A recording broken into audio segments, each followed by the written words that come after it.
선생님 잘 보이시나요? 저희 수업 때도 있거든요. 네, 잠깐의 사고가 있었지만 이어서 말씀을 드리도록 하겠습니다. 일단은 먼저 다른 것보다 아직 이 시점이면 수능 국어에 대해서 아직 잘 모르실 것 같아요. 혹시 여기 어머님 아버님들 중에 지금 예비고3 자녀가 첫째가 아니신 분 계시나요? 둘째나 셋째다. 지금 예비고3 친구들이. 오, 그래도 대부분 이제 첫째이신 것 같아요. 둘째, 셋째는 별로 없으시고, 이게 둘째, 셋째가 아니신 분들이랑 첫째이신 분들이랑 좀 확연히 갈리는데, 그거에 관련해서 한번 말씀을 드려보고, 또 이제 여러분이 어떻게 보면 첫째가 아니신 분들은, 첫째이신 분들은 수능 국어를 처음 접하잖아요. 그러니까 수능 국어가 어떻게 나오고 애들이 왜 어려워하고 그런 원인들이 뭐기 때문에 우리가 그걸 어떻게 대비해 가야 되는가를 위주로 말씀을 드리겠습니다. 네. 일단 이걸 먼저 말씀드리려고 하는데요. 이게 부모님들이 하시는 큰 착각이 있어요. 어떤 착각이시냐면 지금 아이들이 모의고사를 보잖아요. 그럼 성적이 나름 꽤 괜찮게 나와요. 1등급, 2등급 나오니까 이 정도면 이미 조져버린 수시 대신에 정시로 가는 것도 꽤 괜찮은 선택지가 아닐까? 라고 생각을 많이 하시는데 그거는 좀 많이 어려운 선택지입니다. 여기를 한번 보시면 아시겠지만 이건 작년 수능 공통영역 오답률 5개를 뽑은 거고 이건 같은 해 같은 월 고등학교 2학년 모의고사 이때는 12월에 치러졌죠. 모의고사 공통영역 오답률 5개를 뽑은 겁니다. 보시면 아시겠지만 물론 뭐 시험지마다 난이도 차이는 있겠지만 오답률 1위가 오답률 3위랑 정도 비슷한 정도예요. 근데 더 특이할 만한 점은 우리 24년 고3 수능 같은 경우에는 오답률 5위까지 가도 62.5%를 유지하는데 고등학교 2학년은 5개만 가도 49%로 떨어집니다. 그리고 여기 보시면 아시겠지만 우리 고등학교 3학년 이사수능은 오답률 5위 63.7%에서 오답률 10위까지가 계속 62% 오답률을 유지해요. 그러니까 이 고등학교 2학년 시험보다 월등히 어렵다는 거죠. 심지어 1년 내내 고등학교 수능 공부를 하고 들어간 아이들 플러스 그거보다 1년, 2년을 더 투자해서 들어간 N수생들이 플러스임에도 불구하고 오답률이 모의고사 때와는 차원이 다르게 높게 나옵니다. 굉장히 어려운 시험이고 이걸 지금 고등학교 2학년 아이들이 현역으로 재수생, N수생 애들과 경쟁하기가 사실 정말 쉽지 않습니다. 여기 사실 자사고는 좀 괜찮지 모르겠지만 여기 보니까 뭐 대신, 인창, 중앙, 뭐 덕성, 배화 이렇게 많이들 오셨더라고요. 정말 죄송한 말씀이지만 보통 이 정도 학교 아이들은 고3 내내 공부하잖아요. 그럼 간신히 최저를 맞춥니다. 정말 죄송합니다. 이게 현실이에요. 아마 뭐 아시겠지만 학교 전교 1, 2, 3등 전교 1등이 올 1등급을 못 받거든요. 학교에서 이 정도 라인에서는. 그래서 다른 조금 더 어려운 요것들을 좀 고려를 해 보셔야 됩니다. 그래서 내신을 절대 놓지 마시고 고3 수능 어떻게 들어가는지 한번 보겠습니다. 그러면 고3 수능이 이렇게 어려운데 왜 그럼 수능이 어렵냐, 작년이랑 어떻게 다르고 기존의 경향은 어떻게 되느냐 이것들을 분석해보고 거기에 따른 원인과 대비법을 좀 말씀드리고 싶습니다. 자, 일단 최근에 수능 경향이라고 한다면 이 세 가지라고 꼽을 수 있을 것 같아요. 첫 번째로는 문학에서 변별을 잡고, 두 번째로는 선지를 고도화시키고, 세 번째로는 선택 과목에서 변별을 주고 있습니다. 혹시 작년에 고3 아이를 가졌던 분 계신가요? 작년에 고3이었던 지금. 혹시 어떠셨나요? 그 윤석열 정부가 갑작스럽게 발표를 했을 때 괜찮으셨나요? 네, 괜찮으셨던 것 같아요. 이제 저는 내신 대비를 하는데 이제 뭐 다른 영역은 모르겠어요. 이게 국어 영역 같은 경우에는 6월 평가원이 끝날 때쯤이었나요? 갑자기 윤석열 정부가 킬러 질문을 없애겠다. 비문학을 쉽게 내겠다. 정말 저랑 아이들 다 같이 멘붕에 걸렸거든요. 왜냐면 3년 내내 어려운 비문학만 대비해 왔는데 갑자기 그걸 바꾸겠다니까.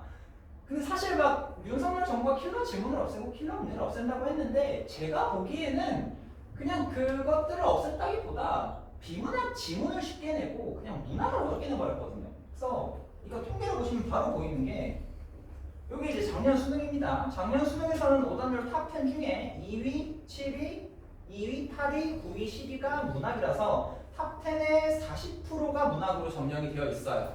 불과 1년 전에 어땠을까요? 탑10까지 문학이 전혀 없습니다. 전혀 없어요. 심지어 재작년 수능 같은 경우에는 탑10의 오답률이 32.8%예요. 그러니까 그러니까 여기 나오는 문학은 32.8%보다 더 쉬웠다는 거겠죠. 그런데 작년에 갑자기 문학을 어렵게 냈습니다. 그리고 그 추세가 지금까지도 이어지고 있어서 우리는 이번 수능을 대비할 때 당연히 문학을 어렵게 대비하는 방향으로 가줘야 된다는 점을 먼저 말씀드리고 싶고요. 두 번째로는 선지가 고도화된 건데 이게 또 이거 설명할 때마다 약간 죄송스럽긴 한데 그래도 자녀들이 이제 1년 동안 수능 공부를 해야 되잖아요. 혹시 요거 한번 보시고 풀어보시겠어요? 요거 작년 수능이거든요. 근데 제가 이제 딱 필요 지문을 갖다 놔서 되게 쉬워요. 이 지문을 읽어보시고 이 선지가 이 그의 생각이 맞는지 틀린지를 한번 판단해 주세요. 아니 나 1년 내내 공부해야 되는데 딱 한번 맛만 보자. 어떻게 나오는지. 시간은 한 15초 정도 되겠습니다.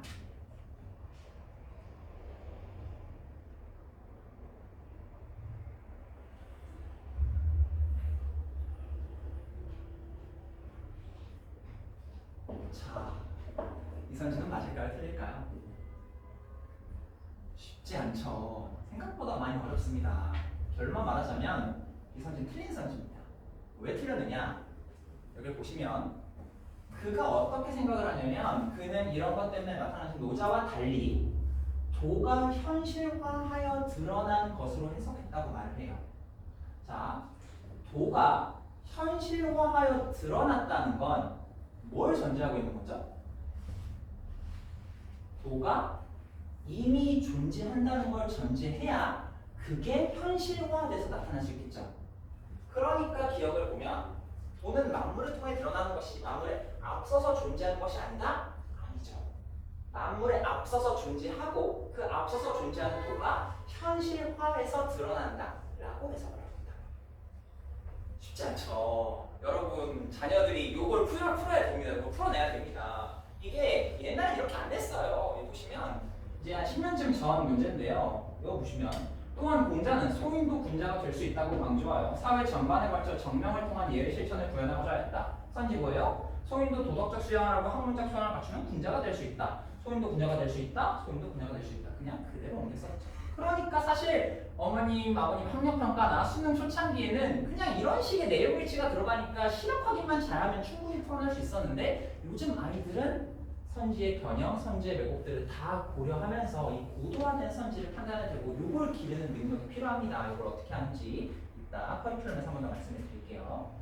또 하나 특별한 점은 선대 과목에서 변별이 좀 높아졌어요. 여기 보시면 화작 모두가 개무시하는 영역. 심지어 이제 보시면 알겠지만 어떤 인간 강사들은 화작 강의를 아예 안 깝니다. 1년 내내 한 강의도 안 깔아요. 그런데 작년에 화작이 어떻게 나왔죠? 오답률 1위를 차지했어요. 오답률 1위랑 오답률 5위를 차지했거든요. 엄연히들 어려웠다고 치고 이제는 화작도 어려워졌기 때문에 화작도 충분히 대비를 해야 이번 수능을 잘 만들어갈 수 있다라는 말씀으로 수능 분석을 해보자 합니다. 오케이, 그럼 수능이 이렇다는 건 알겠어. 수능이 이렇다는 건 알겠는데 근데 이 수능이 이렇고 문제점 원인도 찾았으면 애들 잘 풀어나갈 수 있는 거 아니야? 아니 어떻게 최저도 못 맞출 정도로 수능 성적이 나온다는 거야? 뭐가 잘못됐길래?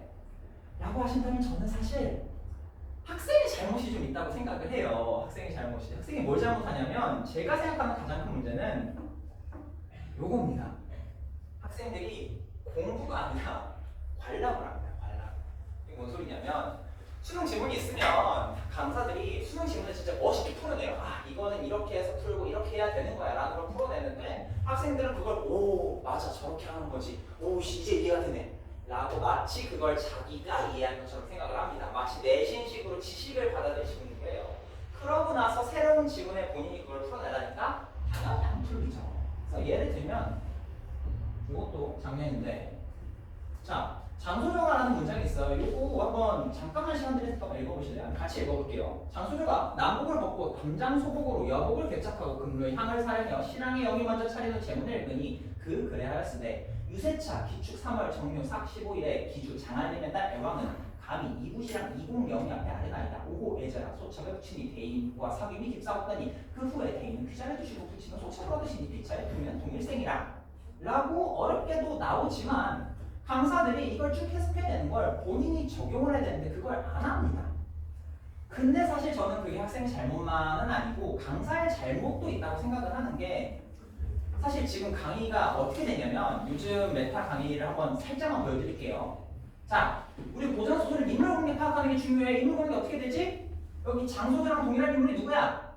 애왕이야, 애왕. 왜 장소랑 애왕이 동일해? 장한림 나오잖아. 장씨. 그러니까 이걸 바탕으로 장한림에 따른 애왕인 거 파악할 수가 있겠고, 그리고 애왕이 뭐라 그래? 소첩이지. 소첩이 누구야? 애왕이겠지? 그 소첩의 부친이 대인과 사귐이 깊대. 근데 이 부친은 장한림이겠고, 대인은 누구야? 여기 나오잖아. 아까 여기 어디서 2부시랑 202 앞에 온다니까 제사 지내는 상황에서 202 앞에 제사 지내는 거니까 이 20이 대인이겠고 그 대인과 사귐이 깊어가지고 지금 소첩의 부친과 대인의 사귐 나오고 그 다음 귀자를 주셔서 지금 여기 장한림 나오고 그 다음에 상소조 나오고 그 다음 얘 친구 누구야 20 나오고 걔가 아들은 없구나 이런 이거 인물관계야 이런 식으로 그냥 하고 넘어가고 그냥 바로 문제를 풀어버리거든요.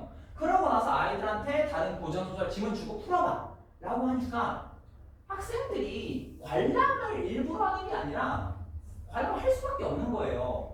어려우니까 못 따라가니까. 그래서 사실 요거보다는 요거 좀 단계화시켜서 자, 첫 번째로 인물 간의 관계를 파악할 수 있는 단서를 찾아보자. 우리 단서에는 호칭어, 지칭어 같은 게 있어. 여기 장씨랑 장씨가 있으니까 요런 게 어때? 단서가 될 수가 있겠지. 그러니까 우리는 뭔가를 찾을 때 이런 장씨라는 단서를 좀 찾아봐야 돼. 그리고 우리 이걸 봤을 때 너희들이 어휘를 알아야 돼. 어휘 어떤 거냐면 제문 이거 제사를 지내는 문서라 그러고 유세차라는 건 제사를 지낼 때 시작하는 말이야. 그리고 이걸 너희들이 제일 모르는데 소첩이라는 말 너희들 모르지. 소첩은 여자가 자기를 낮춰서 부르는 말이야. 이런 걸 전제로 두고 단계적으로 가르쳐줘야 되는데 이런 거 없이 그냥 막바로 아이들한테 들이밀고 배우라고 하니까 사실은 되게 아이들 입장에서 따라하기 어렵죠. 사실 약간 들어보면 뭐 당연한 거 아니야 라고 생각을 하실 수 있는데 저도 이게 되게 신기했어요. 제가 대치에서 일할 때 선생님들이 교재 커리큘럼 자체가 이걸 그냥 통으로 가르치고 단계별로 구분을 못하게 하시는 거예요. 그래서 제가 원장님한테 원장님 근데 이렇게 하면 애들 근데 대체가 똑똑하거든요. 정말 신기한 게 대체들은 따라와요. 이렇게 하면 못 따라오는 애들이 생긴다. 이거 말고 좀 나눠서 쉽게 가야 되지 않겠느냐. 그러니까 원장님이 참 신기하대요. 뭐라고 하냐면 용명쌤 그렇게 하면 엄마들 다 학원 끊어요. 이러는 거예요. 그랬더니 엄마 어쨌든 대치는 상위권을 기준으로 해야 되잖아요. 최상위권을 기준으로 했을 때는 그냥 빨리빨리 나가는 게 낫거든요. 근데 최상위권을 기준으로 프로그램을 짜고 그거를 중위권, 하위권한테도 똑같이 적용을 시켜줘야 된대요. 그렇지 않으면 엄마들이 그거에 대해서 우리 아이는 왜 최상위권이랑 프로그램이 달라요? 마음에 안 드네? 라고 해서 오늘 끊는데요. 그래서 용명쌤 우리가 안 해봤겠어요? 우리도 다 해봤어요. 근데 그렇게 하면 이게 수요가 안 돼요. 라고 말하면서 원장쌤이 그러더라고요. 저는 이걸 대치의 허영이라고 부르는데 대치의 허영. 그래서 사실은 지금 구조적으로 이런 것들을 좀 통으로 가는 방식이 사실 어머님들이 많이 선호하시고 수요가 있으니까 그런 거가 조금 되고 있지만 그렇게 할 경우에는 중하위권이나 아니면 대치가 아닌 비학군지 지역 아이들은 조금 따라하기가 많이 힘들다고 생각을 합니다. 그래서 저는 이런 걸 좀 단계적으로 가르치고 있고요. 두 번째로는 사실 이제 저거는 그냥 대표적인 유형을 말했고 아이들은 약점이 되게 다양해요. 되게 다양한 게 특히 지금 여기 혹시 이과 있으신가요? 이과? 아이가 이과다? 이과 아이들이 제일 못하는 영역이 뭐냐면 요거 동양차요. 그러니까 저는 이과 최상의 애들을 많이 봤거든요. 근데 이과 최상의 애들이 유독 요런 동양철학을 못해요. 그래서 왜 못하니? 하니까 이해가 안 된대요. 그래서 왜 이해가 안 된다면 얘가 사실 걔네 입장에서는 안 될만 해요. 하늘과 인간이 서로 감흥을 한대요. 신기라는 게 있는데 신기는 어떠한 지각 내용을 내포하지 않고 감각기관을 통한 지각 활동에서 외부 세계의 정보를 받아들인대. 근데 걔네 입장에서는 감각기관은 눈과 뇌, 신신경과 뇌가 받아들이는 건데 왜 신기가 이런 걸 받아들이는지 이해를 못 하더라고요. 그래서 사실 아이들마다 좀 특징적으로 잡는 약점들이 있어요. 그래서 이거 외에도 뭐 이런 거나 아니면 어휘력 같은 거 좀 모릅니다. 한대 동중서 이거 뭘 것 같아요? 어떤 애가 이거 가르칠 때 한대 동중선 하늘이 더위는 군주에게 제의를 내려라고 하니까 딱 내가 질문을 해서 왜? 했더니 선생님 제가 동중선은 누군지 알겠는데 한대는 누구예요? 이거 한대는 한나라 시대라는 뜻이거든요. 참 이런 거 어휘를 모르고 대미무역 극자도 몰라요. 대미무역이라고 해가지고 아이가 선생님 근데 대미무역은 뭘 파는 거예요? 그래서 대미무역이 뭘 파는 게 뭔 소리야? 대미를 파는 거 아니에요? 대미가 뭐예요? 대미는 그 뜻이 아니라 이제 미국을 대상으로 하는 무역이라는 뜻이야. 이제 이런 걸 하나하나 가르쳐 줘야 되거든요. 뭐 그거 외에도 아까 봤던 재진술 능력처럼 되게 아이들의 약점이 다양합니다. 그래서 저는 이런 것들을 개별 클리닉을 시도해요. 클리닉을 통해서 개별적인 약점들을 지도해 줘야 아이들이 그 문제들을 해결해 나갈 수가 있더라고요. 그래서 어떤 식의 커리큘럼이 있느냐? 처음에 1개월에서는 최초의 독법을 배웁니다. 어떤 식으로 작품을 읽어가고 어떤 식으로 독서지문, 문학지문을 읽어가는지를 가르치고 3월에서 6월에서는 이 독서, 문학지문을 그대로 가져가는 것 플러스 EBS를 씁니다. EBS. 특히 이때쯤 되면 내신을 버리는 아이들도 있는데 내신을 못 버리는 아이들도 있잖아요. 근데 사실 3학년 내신은 아시겠지만 다 수능 특강으로 진행이 되거든요. 그래서 수능 특강은 어떻게 수능 공부와도 연결이 되어 있고 또 내신 대비와도 연결이 되어 있기 때문에 EBS를 기반으로 수능 특강, 내신과 수능을 좀 동시에 처리해가는 방식으로 아이들을 가르치고 있고요. 그리고 7월에서 8월에서는 이제 특강들을 진행을 합니다. 특히 문과생들은 과학기술 같은 걸 좀 잘 못해요. 이건 제가 특강 몇 개만 써놓은 건데 그래서 과학기술 같은 거를 잘 파악하기 위한 배경식 스키마 형성해주는 거, 뭐 어떤 식으로 과학기술 좀 읽어봐야 되는지 그런 거나 아니면 아까 말했던 이과의 동양철학지문 같은 걸 하고 9월에서 11월 사이에는 이제 실전 모의고사를 봅니다. 실전 모의고사가 이게 자료가 엄청 많아요. 그래서 여러분도 그 어머님 아버님들도 내년 되시면 알겠지만 애들이 자료를 엄청 좋아합니다. 자료를 진짜 막 시대인재 막 어디 친구들끼리 교환하고 여기저기 다 받아놔요. 풀지도 않을 거면서 이만큼 쌓아놔요. 뭔가 그게 안정이 되나 봐요. 안정이 되나 보니까. 그래서 사실은 저도 자료를 다 뿌려요. 다 뿌리거든요. 왜냐면 제가 이제 다른 쌤들이랑 스터디하는 게 있어서 쌤들이랑 다 자료를 공유하고 있거든요. 그래서 이것들을 전부 다 더프이투스 종로 이감바탕 상상수 스테이지 관계 전부 다 자료를 확보하고 있기 때문에 이거를 뿌려요. 물론 저도 알아요. 어차피 줘봤자 종이 남기고 아이들은 풀지 않을 것이다. 하지만 이제 생각하는 거죠. 그래, 이걸 줌으로써 너희의 불안감이 해소된다면 이 종이가 뭐가 아깝겠어. 너희 이걸 불안감을 해소하는 용도로 사고 있는 거야 라고 생각을 해서 최대한 자료를 주되 대신에 우선순위는 정해줍니다. 너 이거 먼저 풀고 이거 순으로 풀어. 너 지금 이거 못하니까 이 부분은 이 파트 먼저 풀어 라는 식으로 얘기를 진행해주고 그다음 최종 약점적으로 아이들마다 조금 부족한 부분들을 가져보는 시간으로 가져가겠습니다.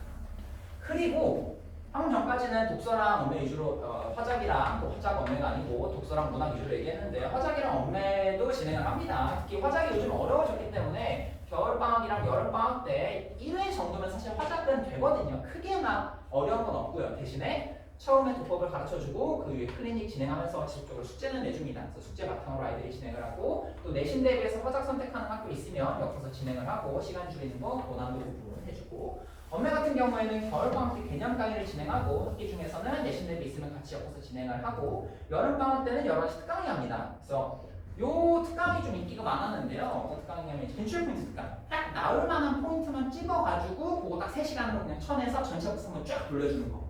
그 5문제 특강 요거를 애들이 저는 별로 좋아할 거라고 생각을 안 했는데 애들이 되게 좋아하더라고요. 이거는 5문제 내주고 4분 30초 줘요. 그래서 이제 쫙 풀리고 틀린 거 해설해주고 쫙 풀리고 해설해주고 요거를 그냥 계속 반복하는 거예요. 다 마실 때까지. 그래서 요거를 은근히 아이들이 신청을 많이 하고 있으니까 좋아서 요것도 올해 다시 실행해볼 예정입니다. 이렇게 진행을 하고 그리고 이제 관리 측면에서 말씀드릴게요. 우리 관리는 사실 원장 선생님께서 더 잘 말씀을 해주시겠지만 당연히 클리닉 진행합니다. 아까 말씀드렸듯이 클리닉 때 희망하는 아이들 당연히 받고 제가 보기에 얘는 좀 안 되겠다 싶은 아이들도 강제로 불러서 클리닉을 시킵니다. 요거는 사실 저는 수업보다 클리닉이 훨씬 중요하다고 생각하는 사람이라서 클리닉은 제가 조금 엄격하게 관리를 하고 있고요. 그리고 요건 이제 제가 시험 끝나고 부모님께 드리는 피드백이에요. 그래서 아이들 시험지를 제출하면 그걸 바탕으로 분석을 해서 문제 피드백을 드리는데 사실 이제 최대한 다 드리려고 합니다. 이게 저한테도 도움이 되는 게 아이가 뭘 틀렸는지를 분석을 해야 제 수업에도 반영이 돼서 도움이 되기 때문에 최대한 분석을 많이 하려고 하고 피드백도 다 드리려고 하는데 간혹 시험지를 죽어도 제출하지 않는 아이들이 있어요. 죽어도 정말 온갖 때를 쓰고 내봐라 달라 왜 없냐라고 해도 잃어버렸대. 그게 잃어버리는 게 말이 되냐고. 너무 화가 나. 분석을 해야 되는데 그런 아주 특수한 경우를 제외하고는 웬만하면 다 분석을 해서 피드백을 드려서 현재 아이가 어떤 상황이고 뭐가 부족한지를 요즘 말씀드리고 있습니다. 그리고 또 원장님께서 말씀하시겠지만 정기 모의고사 진행도 하고요. 이런 식으로 진행을 해서 이제 성과가 꽤 좋아요. 서울대도 보내고 고대도 보내고 뭐 다른 데도 보냈는데 이제 요게 저는 좀 제 뜻깊었습니다. 이제 이 친구는 작년에 카이스트 합격한 친구인데요. 이제 아시겠지만 과기본은 아직도 자기소개서를 써요. 그 유니스트, 카이스트, 디지스트, 지스트 요 4개 친구들 있죠? 얘네들이 수시 6개도 포함이 안 되고 과기본 자소서를 씁니다. 그래서 이 친구가 자소서를 쓰겠다고 하는데 혼자 쓰기 힘들대요. 근데 제가 또 국어 선생님이잖아요. 그러니까 또 도와달래. 또 애가 도와달라는데 어떡해. 이것도 뭐 바쁘지만 그래도 도와줘야지. 그래서 애랑 같이 붙잡고 이 카이스트 자소서 썼는데 이거는 합격 자소서입니다. 실제 합격한 자소서고 카이스트가 질문 3개를 주는데 첫 번째로는 질문 하나 만들고 그 질문에서 내가 가지고 있던 자신만의 질문에 대해 답변을 하고 이유를 해주라 라는 건데 카이스트가 무전공으로 뽑거든요. 그래서 이 친구는 컴공이랑 생명을 같이 연합을 시켜가지고 이 생체 보안 위주로 썼고 이제 제가 이런 부분에 또 전문 지식이 좀 필요하니까 제 친구 중에 마침 딱 이 분야에서 일하는 친구가 있어요. 그래서 그 친구랑 같이 의논해서 셋이서 머리를 싸매고 열심히 글을 썼더니 또 좋은 결과로 나온 것 같아서 다른 학생들보다 이 친구의 결과가 많이 기억에 남는 것 같습니다.